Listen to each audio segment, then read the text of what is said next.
El fuego interno de Carlos Castañeda, parte 9. Pues bien, sean todos bienvenidos a nuestro espacio de siempre. Estamos en el capítulo 8 y la parte 9 de este audiolibro. Sin más que decir, vamos a ello. Parte 9. Capítulo 8. La posición del punto de encaje. Don Juan reanudó nuevamente su explicación en su casa en el sur de México. La casa era propiedad de todos los miembros del grupo del Nahual, pero Silvio Manuel oficiaba como dueño y todos se referían abiertamente a ella como la casa de Silvio Manuel. Yo, por alguna razón, me había acostumbrado a llamarla la casa de Don Juan. Don Juan, Genaro y yo habíamos regresado ese día tras un arduo viaje a las montañas. Mientras descansábamos, después de la larga jornada, le pregunté a Don Juan cuál era la razón de tan curioso engaño. Me aseguró que no se trataba de ningún engaño y que llamarla la casa de Silvio Manuel era un ejercicio del arte del acecho, que todos sus compañeros debían practicar bajo cualquier circunstancia, incluso en lo privado de sus propios pensamientos. Que alguno de ellos insistiera en considerarla de otra manera era equivalente a negar sus lazos con el resto de sus compañeros. Me pareció que se estaba refiriendo a mí y protesté que yo jamás había sabido eso. Le aseguré que yo no me quería causar discordancia alguna con mis hábitos. «No te preocupes», dijo sonriéndome y dándome palmadas en la espalda. «Puedes llamar a esta casa como se te dé la gana. El Nahual tiene autoridad. Por ejemplo, la mujer Nahual la llama la casa de las sombras». Nuestra conversación fue interrumpida y no lo vi hasta que me mandó a llamar al patio trasero un par de horas después. Él y Genaro deambulaban por el extremo lejano del corredor. Los veía gesticular con las manos como si estuvieran envueltos en una animada conversación. Era un día claro y soleado. El sol de media tarde brillaba directamente sobre unas macetas de flores que colgaban de los aleros del techo alrededor del corredor y proyectaba sus sombras en las paredes del norte y el este del patio. Era asombrosa la combinación de la luz solar intensamente amarilla, las abultadas sombras negras de las macetas y las delicadas sombras de las frágiles plantas en flor que crecían en ellas. Alguien con un agudo sentido del balance y la composición pictórica había podado esas plantas para crear un efecto de exquisita sencillez. «La mujer Nahual ha hecho eso», dijo Don Juan como si leyera mis pensamientos. «Por las tardes contempla esas sombras». La idea que ella contemplara esas inquietantes sombras tuvo un efecto devastador en mí. La intensa luz amarilla de esa hora, la quietud del pueblo aquel y el cariño que yo sentía por la mujer Nahual evocaron en un instante toda la soledad del interminable camino del guerrero. Don Juan definió el curso de ese camino cuando me dijo que los nuevos videntes son los guerreros de la libertad total, que su única búsqueda es la liberación final que se presenta cuando alcanzan la conciencia total.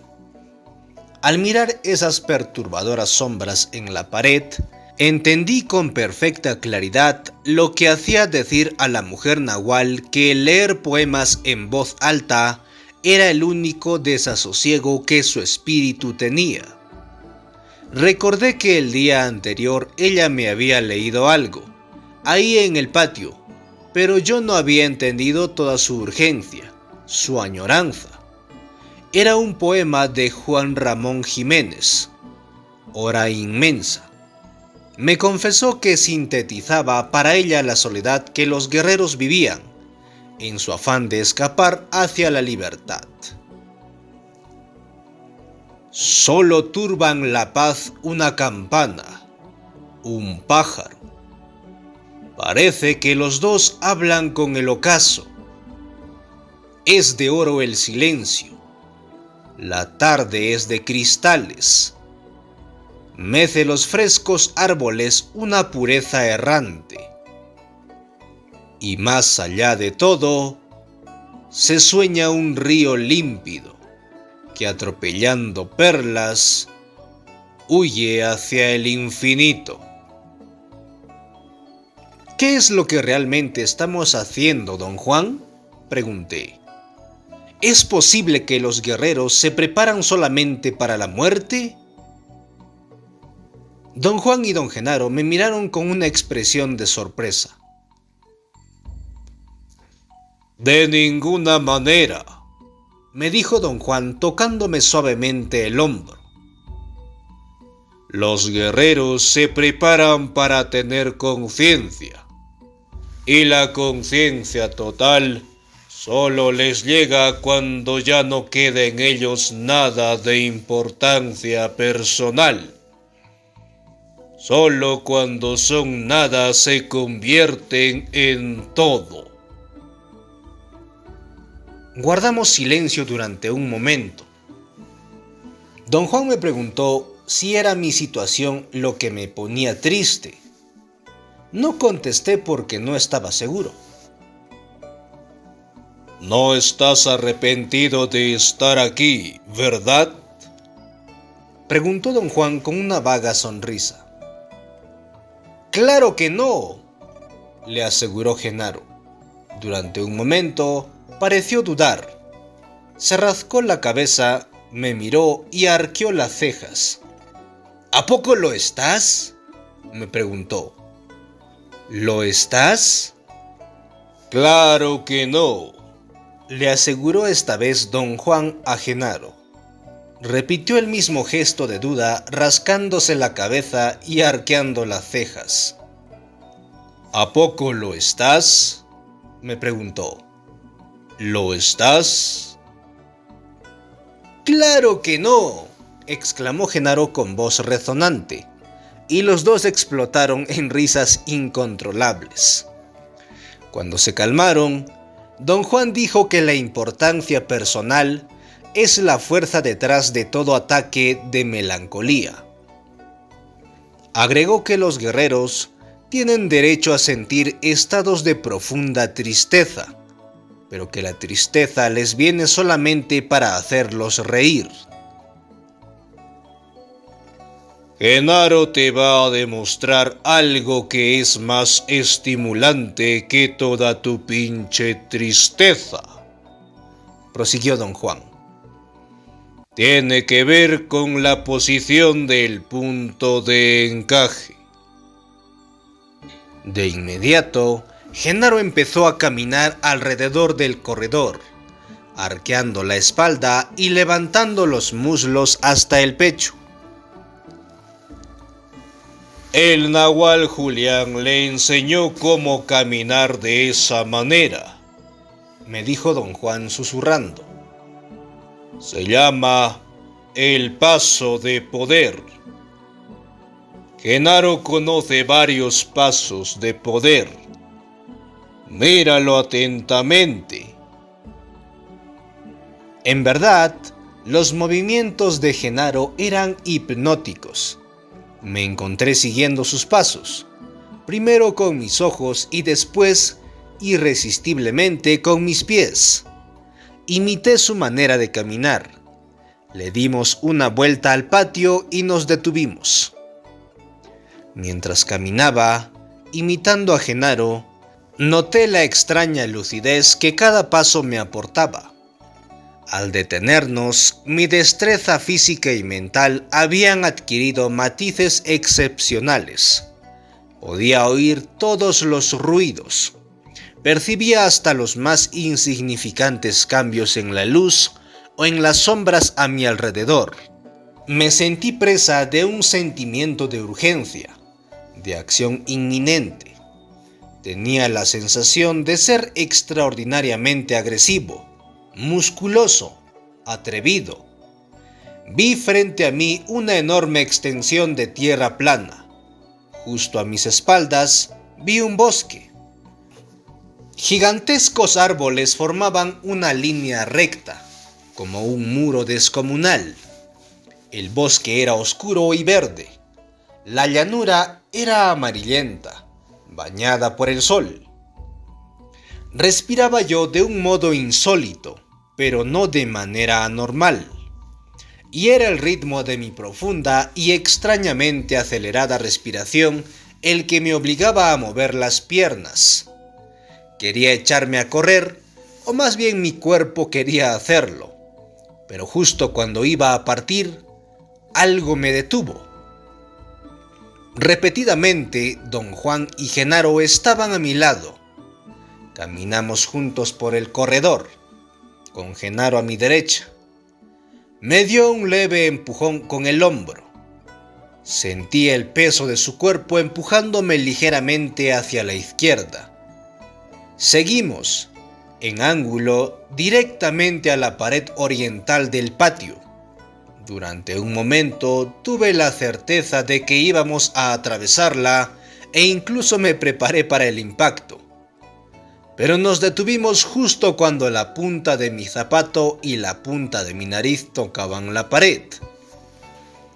Mientras mi nariz aún estaba pegada contra ella, ambos me examinaron con gran cuidado. Yo sabía lo que buscaban. Querían asegurarse de que mi punto de encaje se había movido. Y yo estaba seguro de que se había desplazado porque mi estado de ánimo había cambiado. Obviamente, ellos también lo sabían. Me tomaron de los brazos muy levemente y en silencio caminaron conmigo al otro lado del corredor hacia un oscuro y estrecho pasillo que unía al patio con el resto de la casa. Ahí nos detuvimos. Don Juan y Genaro se alejaron a unos metros de mí, y yo quedé encarando el lado de la casa que estaba envuelto en sombras. Miraba al interior de un cuarto vacío y oscuro. Tenía una sensación de cansancio físico. Me sentía lánguido, indiferente, y sin embargo, estaba repleto de una gran fuerza espiritual. Me di cuenta entonces de que había perdido algo. No había fuerza física en mi cuerpo. Apenas podía mantenerme de pie. Finalmente, mis piernas cedieron y me senté. Luego me tendí sobre un costado, y me acosaron allí los más piadosos y serenos sentimientos de amor a Dios y a la bondad y al bien. De repente, me hallé frente al altar mayor de una iglesia. Los bajos relieves cubiertos de hoja de oro centelleaban a la luz de miles de velas. Vi las formas oscuras de hombres y mujeres que llevaban en andas a un enorme crucifijo. Me moví a un lado para quitarme de su paso y salí de la iglesia. Había allí una multitud de gente, un mar de velas que venía hacia mí. Me sentí exaltado. Corrí para unirme con ellos. Me impulsaba un amor sin límite. Quería estar con ellos para rezarle al Señor. Estaba a escasos metros de la gente cuando algo me sacó de allí de un tirón y me regresó al corredor. Don Juan y Genaro me ayudaron a ponerme en pie. Se colocaron a mis lados y caminamos muy despacio alrededor del patio. Al día siguiente, mientras comíamos, don Juan dijo que Genaro empujó mi punto de encaje con su paso de poder. y que había logrado hacerlo porque yo estaba en un estado de silencio interior. Me recordó que desde el día en que nos conocimos, me explicó que detener el diálogo interno es lo que articula todo lo que hacen los videntes. Subrayó una y otra vez que el diálogo interno es lo que mantiene fijo al punto de encaje en su posición original. Una vez que se logra el silencio, todo es posible, dijo. Le conté que yo estaba muy consciente de que en general había dejado de hablar conmigo mismo, pero que no sabía cómo lo logré. Si alguien me pidiera explicar el procedimiento, no sabría qué decir. La explicación es la sencillez misma, dijo. Lo decretaste con la fuerza de tu voluntad, y de esa manera creaste un nuevo intento, un nuevo comando. Después, tu comando se convirtió en el comando del águila. Ya te dije que una de las cosas más extraordinarias que los nuevos videntes descubrieron fue que nuestro comando puede convertirse en el comando del águila. El diálogo interno termina de la misma manera como empieza, mediante un acto de voluntad. Después de todo, son nuestros maestros quienes nos obligan a dialogar con nosotros mismos. Conforme nos enseñan, al usar ellos su voluntad, nosotros aprendemos a usar la nuestra, ambos sin saberlo. Conforme aprendemos a hablar con nosotros mismos, aprendemos también a manejar nuestra voluntad. En otras palabras, nuestros maestros nos obligan a hablar con nosotros mismos. La manera de terminar con el diálogo interno es usando exactamente el mismo método. Debemos obligarnos a pararlos. Debemos crear el intento, empleando la fuerza de nuestra voluntad. Durante algunos minutos guardamos silencio. Le pregunté luego quiénes eran los maestros que nos enseñan a hablar con nosotros mismos. Me refería a lo que nos ocurre a nosotros los seres humanos cuando somos niños, contestó.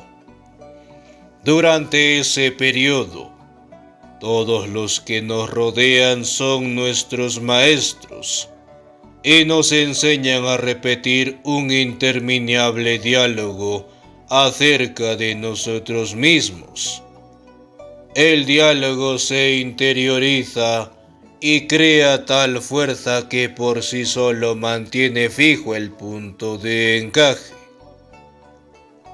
Los nuevos videntes dicen que los niños tienen cientos de maestros que les enseñan exactamente dónde localizar su punto de encaje y cómo mantenerlo fijo. Dijo que los videntes aseveran todo esto porque ven que, al principio, los niños no tienen un punto de encaje fijo. Sus emanaciones interiores se encuentran en un estado de gran agitación y sus puntos de encaje se mueven por doquier en la banda del hombre. Esto les da a los niños la tremenda oportunidad de acentuar emanaciones que después serán completamente ignoradas. A medida que van creciendo, los adultos que los rodean obligan al punto de encaje de los niños a quedarse fijo. al enseñarles un diálogo interno que se vuelve más y más complejo conforme pasan los años. El diálogo interno es, por lo tanto, un proceso de suprema importancia para la posición del punto de encaje. Siendo esa posición arbitraria, mantenerla requiere un esfuerzo ininterrumpido. La pura verdad es que muchos niños ven, prosiguió. La mayoría de los que ven son considerados anormales y se hacen todos los esfuerzos posibles para corregirlos, para hacerlos solidificar la posición de sus puntos de encaje. Pero, ¿sería posible ayudar a esos niños a que mantengan más fluidos sus puntos de encaje?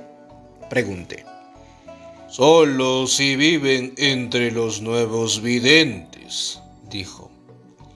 De lo contrario, al igual que los antiguos videntes, se verían atrapados en los intrincados detalles del lado silencioso del hombre.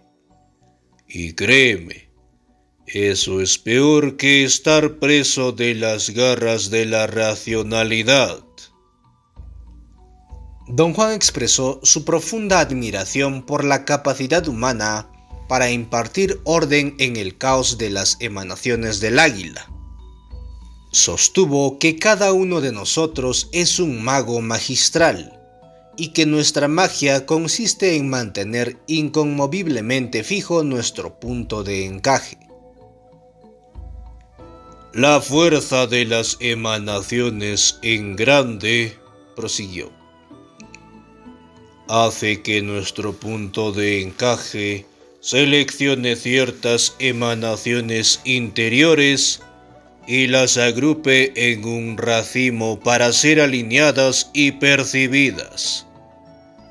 Ese es el comando del águila. Pero darle significado a lo que percibimos es nuestro comando, nuestro don mágico. Dijo que, en vista de lo que me estaba explicando, Genaro me había hecho el día anterior algo extraordinariamente complejo y a la vez muy sencillo. Era complejo porque requería de una tremenda disciplina por parte de todos.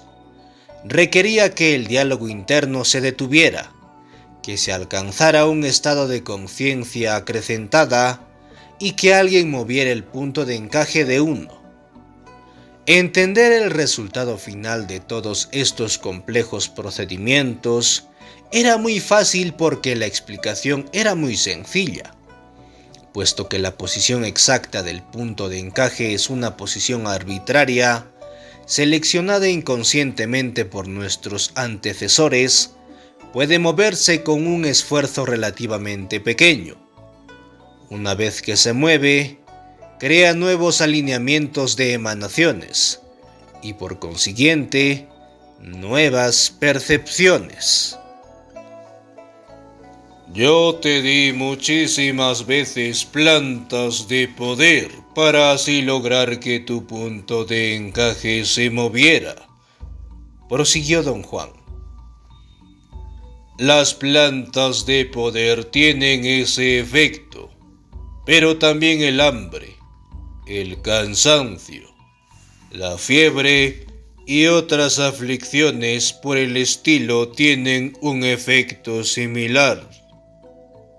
La falla del hombre común es creer que todo lo que sucede como resultado de un movimiento del punto de encaje es puramente mental. No lo es, como tú mismo puedes ahora atestiguar.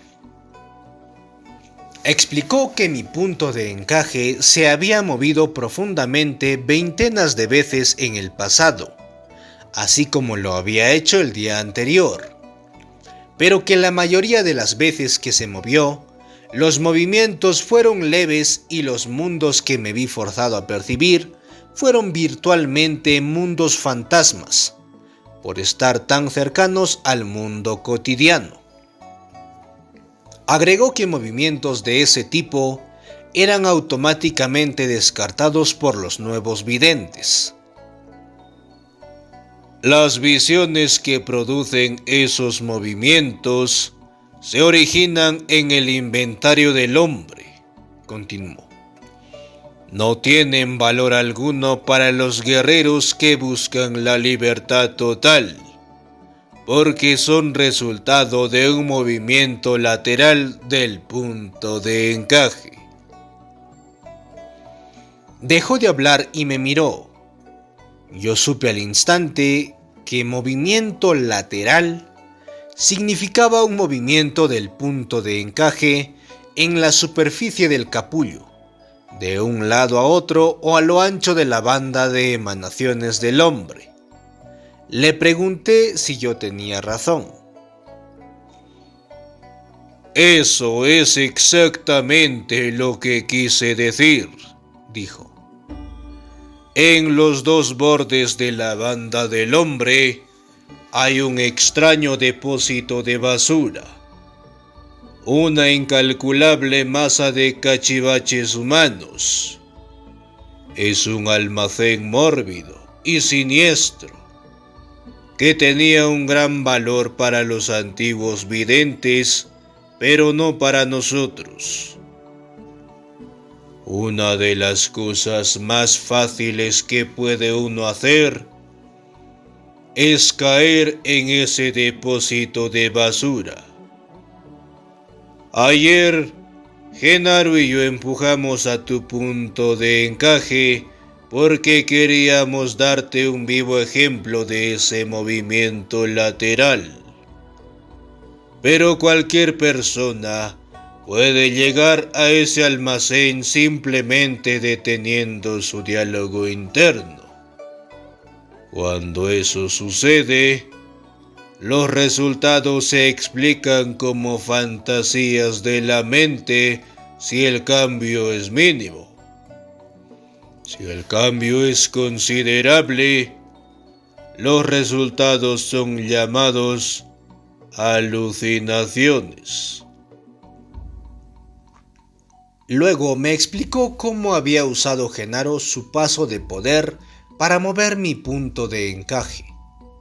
Dijo que una vez que los guerreros han entrado en un estado de silencio interior al detener su diálogo interno, los rige el oído más que la vista. El sonido y el ritmo de pasos amortiguados captura al instante la fuerza de alineamiento de las emanaciones interiores, que ha sido desconectada por el silencio interior. De inmediato, esa fuerza se engancha a los bordes de la banda, prosiguió. A la orilla derecha encontramos interminables visiones de actividad física, violencia, matanzas, sensualidad. A la orilla izquierda encontramos espiritualidad, religión, Dios. Genaro y yo movimos tu punto de encaje a los dos bordes para poder darte una visión completa de ese basurero humano. Don Juan guardó silencio. Parecía estar pensando cómo continuar su explicación.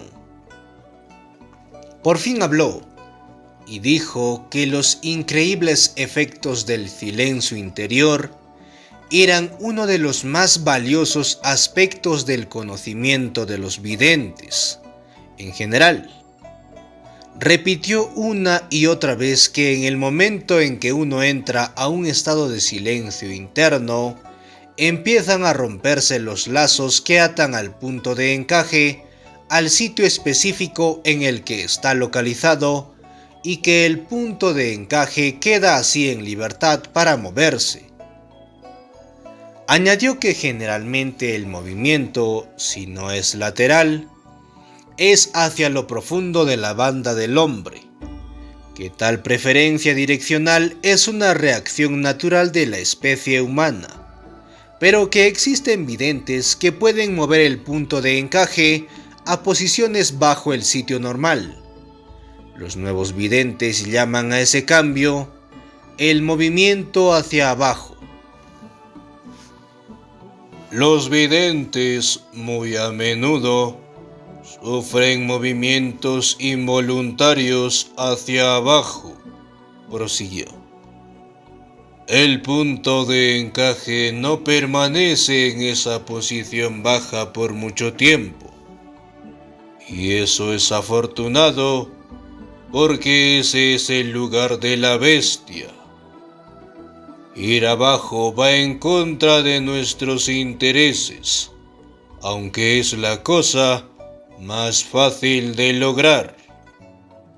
Don Juan dijo que entre los muchos errores que cometieron los antiguos videntes, uno de los más graves fue el mover sus puntos de encaje a la inmensurable área debajo del sitio normal. El moverse de ese modo los volvió expertos en adoptar las formas de los animales que ellos elegían como sus puntos de referencia.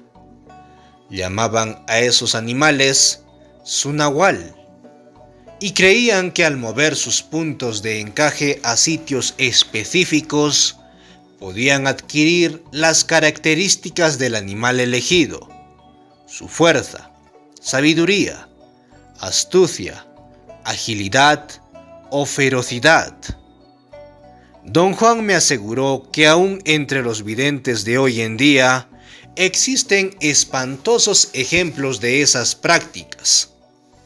La relativa facilidad con la que el punto de encaje del hombre se mueve hacia cualquier posición en el área baja representa una gran tentación para los videntes, especialmente para aquellos que tienen una inclinación natural hacia ello. Es el deber del nahual, por lo tanto, poner a prueba a sus guerreros. Me dijo que me había puesto a prueba una vez, al mover mi punto de encaje a una posición baja. Con la ayuda de una planta de poder, guió mi punto de encaje hasta que pude aislar la banda de emanaciones de los cuervos, lo que resultó en que yo me transformara en cuervo. Como había hecho docenas de veces, le pregunté a don Juan una vez más si físicamente me convertí en un cuervo, o si había sido simplemente un proceso mental y emotivo. Explicó que un movimiento de tal naturaleza resulta siempre en una transformación total. Agregó que si el punto de encaje cruza un límite crucial, el mundo que conocemos se desvanece, deja de ser lo que es a nivel del hombre. Reconoció que, vista desde cualquier punto, mi transformación fue en verdad horripilante. Mi reacción a aquella experiencia le probó que yo no tenía inclinaciones naturales hacia eso. De no haber sido así, yo hubiera tenido que emplear enormidades de energía para no sucumbir a la tentación de permanecer indefinidamente en esa área baja. Me advirtió que los movimientos involuntarios que cada vidente experimenta periódicamente se vuelven menos frecuentes conforme su punto de encaje avanza más hacia lo profundo de la banda. Sin embargo, cada vez que ocurre ese movimiento hacia abajo, disminuye en forma considerable el poder del vidente que lo experimenta. Cuando sucede uno de esos movimientos, prosiguió, los videntes se vuelven extremadamente malhumorados e intolerables, y en algunos casos hasta extremadamente racionales. ¿Cómo pueden los videntes evitar esos movimientos involuntarios?, pregunté. Todo depende del guerrero, dijo. Algunos de ellos, como tú por ejemplo, están tan encariñados consigo mismos que se consienten toda clase de caprichos y excesos. Esos son a los que les va más mal. Para los que son como tú, yo recomiendo una vigilancia de 24 horas al día. Los guerreros disciplinados son menos propensos a ese tipo de movimiento. Para ellos, yo recomendaría 23 horas y media de vigilancia. Me miró con ojos brillantes y se rió. Las videntes son más propensas a los movimientos hacia abajo que los hombres, dijo.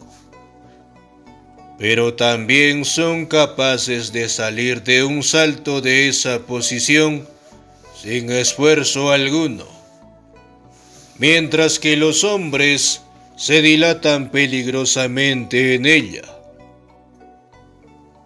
Dijo que las videntes tienen una capacidad extraordinaria, no solo para salir velozmente, sino también para hacer que sus puntos de encaje se aferren a cualquier posición en el área de abajo. Los hombres, por otra parte, no pueden ni salir rápidamente de esa área ni aferrarse a ella. Los hombres tienen sobriedad y propósito, pero muy poco talento.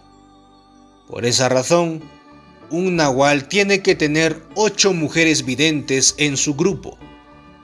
Las mujeres dan al grupo el impulso, la audacia para cruzar la inmensidad de lo desconocido. Junto con esa capacidad natural, o como consecuencia de ella, las mujeres tienen una feroz intensidad, y por ello, pueden reproducir una forma animal con gran facilidad, con mucho estilo y con una ferocidad sin par.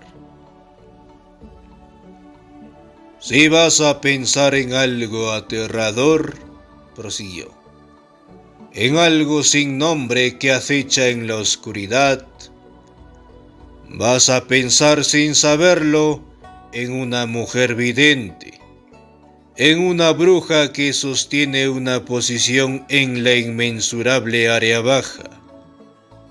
Ahí es precisamente donde está el verdadero terror. Si alguna vez encuentras una de esas viejas aberradas, pega un brinco y sin vergüenza alguna, corre lo más rápido que puedas. Le pregunté si otros organismos eran capaces de mover sus puntos de encaje. Sus puntos de encaje se mueven, dijo. Pero para ellos, ese movimiento no es una cosa voluntaria.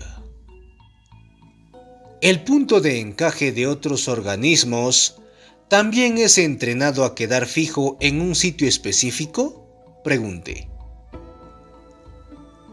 De una manera u otra, todo organismo recién nacido es entrenado, contestó. Por cierto que no entendemos cómo se lleva a cabo su entrenamiento. Después de todo, ni siquiera entendemos cómo se lleva a cabo el nuestro. Pero los videntes ven que los recién nacidos son inducidos a hacer lo que hacen los adultos de su especie. Eso es exactamente lo que ocurre con los niños. Los videntes ven que sus puntos de encaje se mueven en todas direcciones, y luego ven cómo la presencia de los adultos liga esos puntos a un lugar específico. Todos los demás organismos hacen lo mismo. Don Juan pareció reflexionar durante un momento y después agregó que el punto de encaje del hombre tiene un efecto único entre los demás organismos. Señaló un árbol afuera de la casa. Cuando miramos un árbol como seres humanos adultos, serios, dijo, nuestros puntos de encaje alinean un número incalculable de emanaciones y logran un milagro. Nuestros puntos de encaje nos hacen percibir un racimo de emanaciones que llamamos árbol.